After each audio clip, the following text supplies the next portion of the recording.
Isang patay na daga ang tumambad sa tapat mismo ng bahay ng tricycle driver na si Leopoldo sa Rojas District, Quezon City. Paalala ito ng banta pa rin ng leptospirosis sa kanilang lugar. Dumating nga sa puntong tinamaan siya ng leptospirosis. Siyempre manghihina ka ganon, mabuti na lang agapan. Si Margie na nakatira sa tabing ilog, inaalala rin bukod sa leptospirosis ang dengue. Nag-i-spray po kami tapos naglilinis para walang lamok.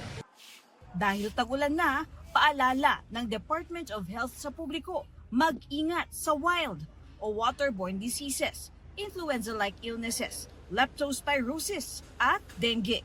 Kung tayo naman po ay nalusong, hindi natin naiwasan ano naman ang dahilan at kahit anong baha po yan, tayo po ay kumonsulta sa ating pinakamalapit na health center. Meron naman po tayong mga libreng gamot. Para iwas dengue, dapat ding tandaan ang 4 T's: taob, taktak, tuyo at takip. Pag bandang hapon na, mula 4 hanggang 6 p.m., aktibo yung lamok. Sa umaga, mula 6 hanggang 8 a.m. Malaking bagay rin anya ang pagbaba ng kaso ng dengue ngayong taon.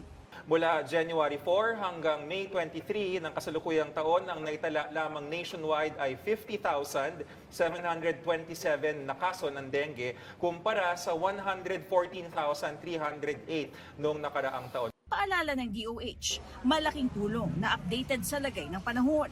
Dapat din gumamit ng rain gear tulad ng payong, kapote o bota.